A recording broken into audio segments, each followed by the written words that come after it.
तुफानगञ्ज भाजपा युवा मोर्चा सचिवलाई कुटपिट र घर तोडफोडको आरोप तृणमूल विरुद्ध दर्ता गरिएको छ। यद्यपि तृणमूलले आरोप अस्वीकार गर्दै आएको छ। गम्भीर रूपमा घाइते भाजपा युवा मोर्चा नेताको तुफानगञ्ज उपजिल्ला अस्पतालमा उपचार भइरहेको छ। कथित रूपमा हिजो राति तृणमूल कङ्ग्रेसका केही कार्यकर्ता र समर्थकहरूले तुफानगञ्ज सहरको वार्ड नम्बर 2 सूर्य क्लबमा पिकनिक आयोजना गरेको थियो। सो समयमा युवा मोर्चाका सचिव निमाई दासलाई घरबाट बोलाएर कुटपिट गरिएको थियो, साथै उनको घरमा तोडफोड भएको थियो। तुफानगञ्ज पुलिस राति नै घटनास्थल पुगेको थियो। तृणमूलले सम्पूर्ण घटनाको खण्डन गर्दै तुफानगञ्ज सहर युवा तृणमूल अध्यक्ष तनु सेनले हिजो राति भएको घटनालाई पार्टीले समर्थन नगर्ने र यो उनीहरू बीचको द्वन्द्व हो, यहाँ कुनै राजनैतिक मुद्दा नभएको बताए।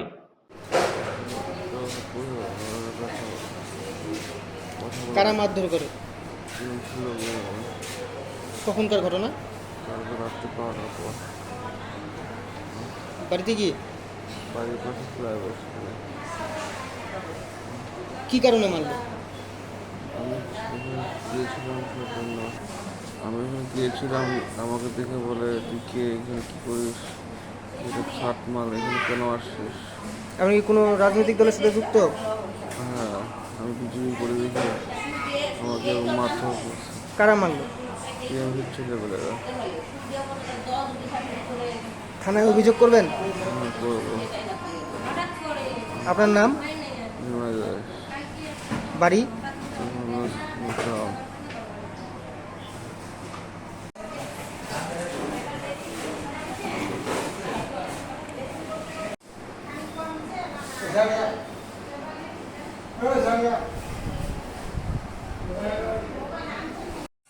যুব মোর্চার সম্পাদককে বেধড়ক মারধর, কি বলবেন? গতকাল রাত্রে আমার যুব মোর্চার কমিটির সম্পাদক নিমাই দাস, ডাকনাম দোলন, ও রাত্রি 11:30 নাগাদ খাওয়া দাওয়া করে ওর বাড়ির পাশে যে সূর্যসংঘ ক্লাব সেই রাস্তা দিয়ে হাঁটাহাঁটি করতে থাকে। সেই মুহূর্তে তৃণমূলের কিছু দুষ্কৃতী অতর্কিতভাবে তার উপরে হামলা চালায়। তাকে ক্লাবে নিয়ে গিয়ে সেখানে বেঞ্চ ভেঙে বেধড়ক তাকে মারধর করে এবং তার মা যখন তাকে বাঁচাতে যায় তার মাকেও বেধড়ক মারধর করে।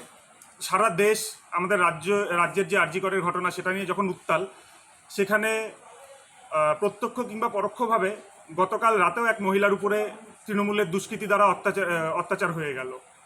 তো আমাদের যে রাজ্য সরকার আছে সেই রাজ্য সরকার চারপাশ থেকে এমনিই বিপর্যস্ত যেভাবে আন্দোলন চলছে, সেই ক্ষেত্রে আমাদের এখন বিজেপি যেহেতু প্রধান বিরোধী দল, সেখানে কিভাবে তাকে দমানো যায় সেই চেষ্টাই তারা চালাচ্ছে দিকে দিকে, এবং কোনো না কোনোভাবে হুঙ্কার দিচ্ছে বিজেপি বিরোধী কোনো শক্তি তুফানগঞ্জে থাকবে না কিংবা কিছু। তো শাসক দলের যারা আছে, যারা হারমাদরা আছে, তাদেরকে আমি এটাও বলতে চাই যে বিরোধী দল বিজেপি থাকবে এবং আপনাদের সরকারের যে চেয়ার টলমলো করছে সেই চেয়ার আর কতদিন আপনারা ধরে রাখতে পারেন সেটা নিয়ে আগে ভাবুন। যদি কোনো কারণে সরকার আজকে পড়ে যায় তাহলে কালকে তুফানগঞ্জে অর্ধেক তৃণমূল থাকবে না, এতটুকু বলে দিতে পারি।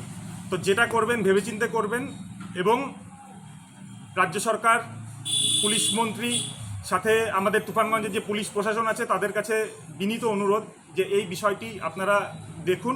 নাহলে আমাদের বিজেপি, যেহেতু যুব মোর্চার কর্মীর উপরে আক্রমণ হয়েছে, কর্মী না পদাধিকারী একজন, তার উপরে আক্রমণ হয়েছে, আমরাও ছেড়ে কথা বলার পাত্র না। থানায় অভিযোগ হবে? থানায় অভিযোগ করা হবে, অলরেডি করতে চলে গিয়েছে। সুভাষিস দত্ত, তুফানগঞ্জ শহর যুব মোর্চার সভাপতি। তুফানগঞ্জ শহর যুব মোর্চার সম্পাদককে মারধর সহ তার বাড়িঘর ভাঙচুরের অভিযোগ রয়েছে, কি বলবেন এই বিষয়ে?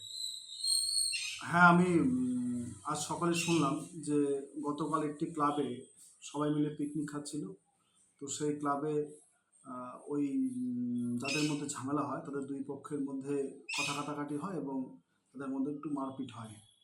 তো এর মধ্যে কোনো দলীয় কোনো বিষয় নেই, পার্টিগত কোনো বিষয় নেই। তাদের ব্যক্তিগত রাত্রে 11টার পরে তারা নিজেরা পিকনিক খাওয়ার নাম করে যদি ঝামেলা করে, এখানে দলকে জড়িয়ে লাভ নেই। দল এখানে কোনোভাবে যুক্ত না। যারা ঝামেলা করেছে তারা যদি কেউ আহত হয়ে থাকে তারা থানায় কেস করুক, আইনের মতো ব্যবস্থা গ্রহণ করবেন। এখানে দলকে জড়িয়ে লাভ নেই, তৃণমূল কংগ্রেস এর সাথে পাশে কেউ নেই। কি কারণে এই মারধর এবং কি কারণে এই বাড়ি ভাঙচুর? মানে কালকে রাত্রে ক্লাবে প্রোগ্রাম হচ্ছিল, খাওয়া দাওয়া। কারা করছিল? আসলো টিএমসি ছেলেবেলে ছিল, নাম বলতে পারতেছি না আমি। এখানে ছিল মোটামুটি কয়েকজন ছেলেমেলে ছিল। ওরা বললো যে দুলো নয় রান্নাবাটি হচ্ছে, তুই এখানে খাওয়া দাওয়া করে যাস। আচ্ছা তো বাড়িতে এসে বলে গেছে যে এরকম আমাদের পাড়ার ছেলেমেলে যাবে বললো ক্লাবে এনে খেতে, তার জন্য বললো ঠিক আছে।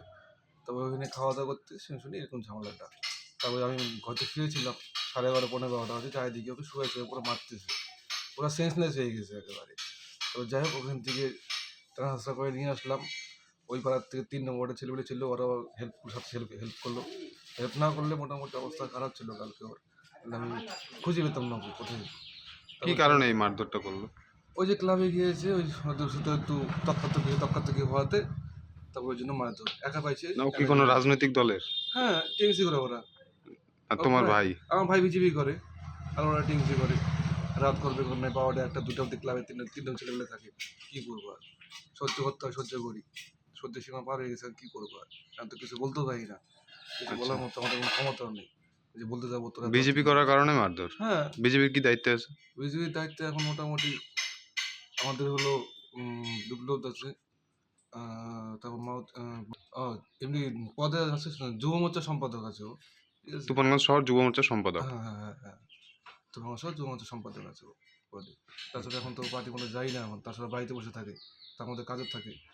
তাই জন্য কালকে হুট করে বললো যে আসতেছি, একটু ডাকলো, তারপরে শুনে এরকম অবস্থা। তো ক্লাবে ডেকে নিয়ে গিয়ে মারধর করে। হ্যাঁ, মারধর। তারপর রাত্রেবেলা কী করবো, পুলিশের গাড়িতে করে হসপিটাল ভর্তি করে দিয়ে আসছে। ওর নাম কি? নিমাই দাস নিমাই দাস। কি হয় তোমার? আমার ভাই, ছোটো ভাই। কি নাম তোমার?